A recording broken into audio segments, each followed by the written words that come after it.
What's going on, YouTube, and welcome back to Goal Line Hockey. It's your boy Kevin Forte, and today we are going to be taking a look at year one of the new era orange Philadelphia Flyers.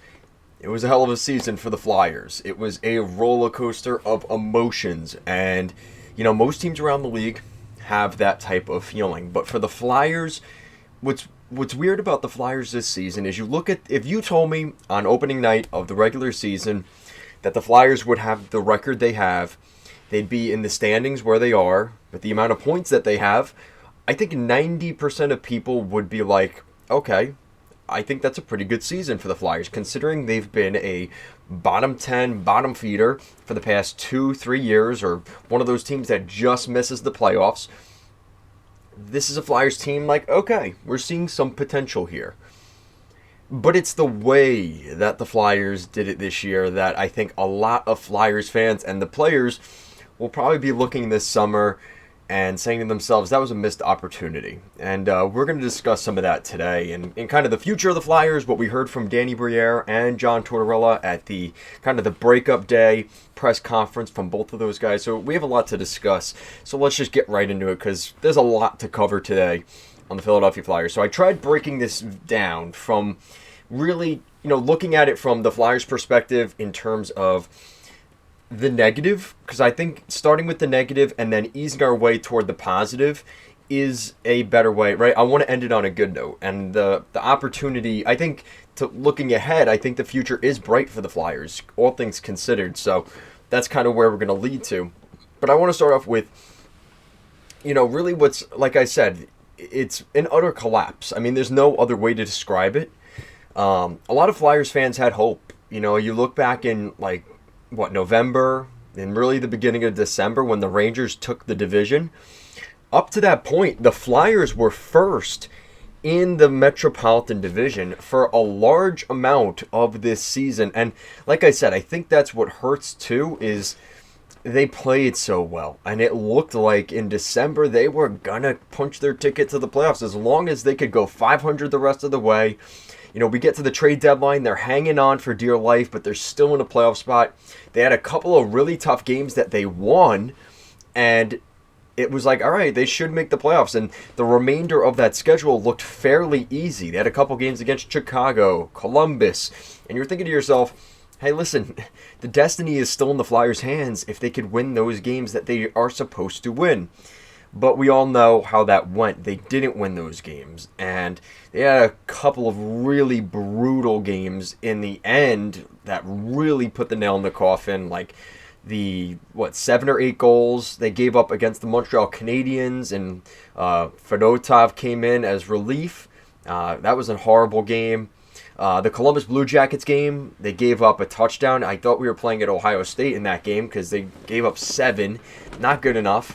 And just, there were a couple games, there were missed opportunities for these guys, right? And, the last game against the Capitals, they still technically had a chance, but with that situation, that was really a difficult circumstance. They might have even won that game, depending on how things went, but desperate times call for desperate measures, and that's where the Flyers ultimately ended up in that final game of the season against the Caps. And it was just really asking for a lot of things to go their way in that game, and it just didn't. And like I kind of said here, is the utter collapse is the negative here. And I think, the goaltending situation, Urson got burnt out. And I just hope that for his sake in his career, that didn't burn him out entirely, because he had such a good, really 50 games this season. Like, up to game 50, he was really, really good for the Flyers. And then it just fell off. And you could really tell that he really wasn't meant to play that much this season. He overplayed. He was well overplayed for a guy that has never seen that many starts in his NHL career. It was a lot for him to take on. And, the whole Carter Hart situation, I'm not really going to speak too much on that, but I definitely am, I understand for the Flyers and their fans' perspective, that definitely hurts.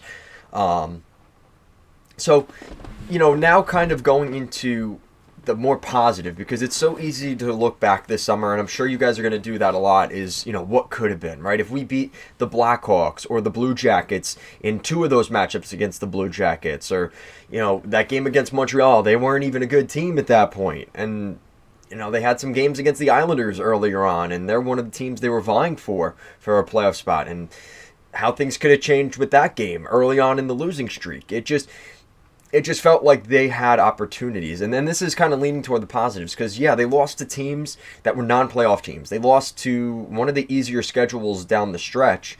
They couldn't win those games, but here's the positive. They did win a lot of games that they shouldn't have won.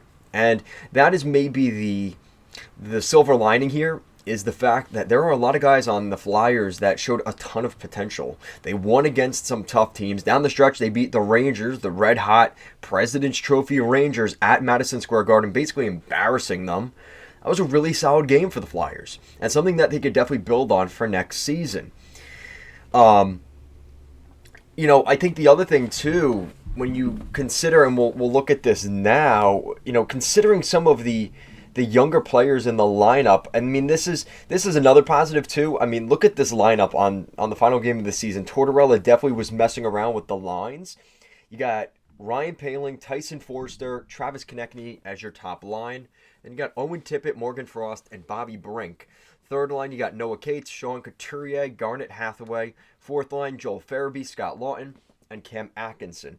And then your blue line, which I think is going to see a decent amount of change over the summer. You got Cam York, Travis Sanheim, Nick Seeler, Jamie Drysdale, Igor Zamola, and Eric Johnson. So that is a pretty interesting lineup compared to what we've seen from the Flyers really over the last couple of years.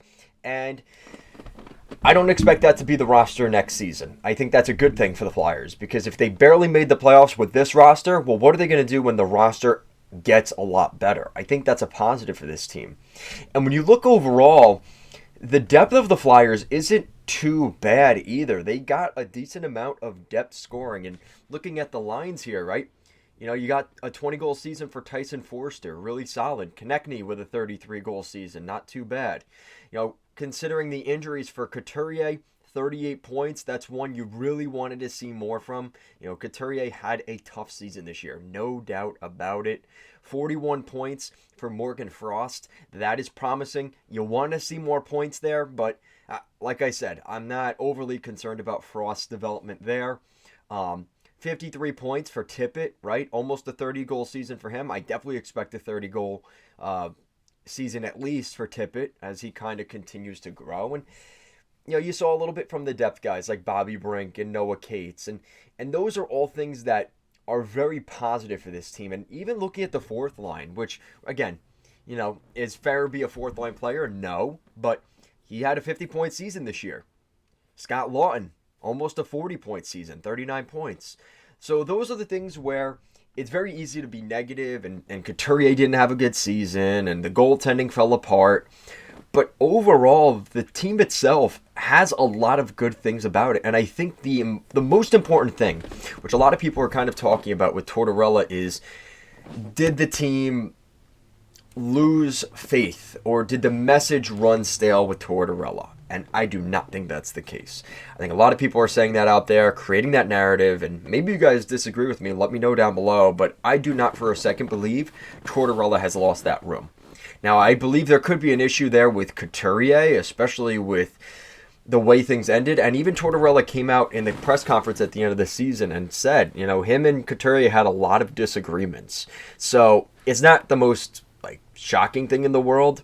But he was very, he was pretty candid at the end of the season press conference, kind of saying how him and Couturier kind of butted heads during the year. And that's something that he thinks is a good thing and something they could build on. But does Couturier look at it the same way? So that's another thing to look at. Another thing that I was just watching the NBC Sports Philadelphia, their Flyers coverage, and they were talking about how, you kind of consider the perspective of the teams around them, right? The teams they were vying for those final, really, 2 playoff spots, right? At least for the Metropolitan teams. The Islanders, Capitals, Penguins, Red Wings, and the Flyers. Of those 5 teams, 3 of them are on the twilight of their runs, right? They're just hanging on for dear life. The Islanders, they had to make a coaching change late in the season, right? That was it. And they had a couple of really tough games. Patrick Waugh came in there and did what he had to do, but the Islanders did not look so hot and looked like they were about to miss the playoffs. And they're getting older. They're not getting younger, right? Capitals barely made the playoffs. So you know, the Flyers fans saw them on the final game of the season. Did they look so great, so much better than the Flyers? Probably not. The Penguins, well, that's your crosstown rival. You see them a lot every year, but this is a team that is, again, getting older. 2 straight years of missing the Stanley Cup playoffs now. That's the first time that's ever happened while Sidney Crosby has been with this team. They've never lost the playoff. They have never missed the playoffs back-to-back years. And then the Red Wings, who I think are the most probably upset because they're further along in their rebuild than the Flyers. And you can make an argument with, you know, they played well enough to be probably a playoff team. And that's frustrating, but the reality is you don't put yourself close enough in that situation. And that's kind of what happened with the Flyers too, is both these guys, the Red Wings and the Flyers, were in playoff positioning. It looked like the Flyers could have at least held down the 3rd spot in the Metro, and the Red Wings probably should have gotten that wild card spot, but they didn't. They didn't because they couldn't win the games they had to win, and that, like I said, you know, you're looking back on some of those games against the Islanders and the Blue Jackets and Blackhawks. I keep bringing those games up, but those are the games that we are going to remember this summer on why the Flyers ultimately missed the playoffs. And, you know, like I said here earlier, I think of those teams, the Red Wings and the Flyers are really the only teams that they do have a bright future ahead. And it's not like this was a make or break season for either of those franchises.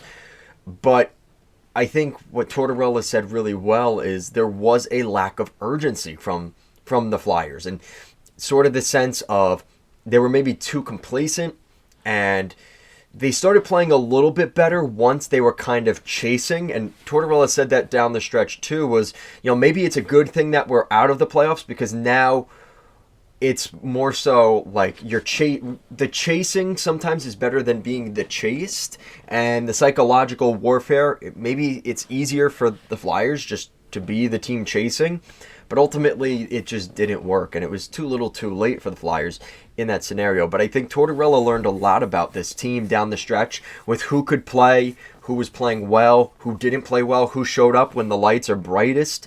Those are all things that I think Tortorella is going to use for next season and kind of the decisions they make this summer. Now, Danny Briere said in the press conference at the end of the year that it does sound like that Mark Stahl and Denis Gurianov will be out the door. He mentioned a couple of veterans that, you know, will likely not be back next season, and I don't think anybody's overly surprised by that, but that was basically confirmed by Briere that no more Denis Gurianov or Mark Stahl in Philadelphia. So I'm sure Flyers fans will rejoice by that, but it basically seems like it's official with that regard. The goalie tandem sounds like it'll be kind of what we had here down the stretch. Fedotov and Urson. Sounds like for Lehigh Valley, again, depending on how they do in the postseason and things like that, but it looks like Kolosov and I forgot the other goalie. Oh man, that's going to kill me. It starts with an S. Let me find him. You guys are going to say it in the comments, I'm sure. Sandstrom.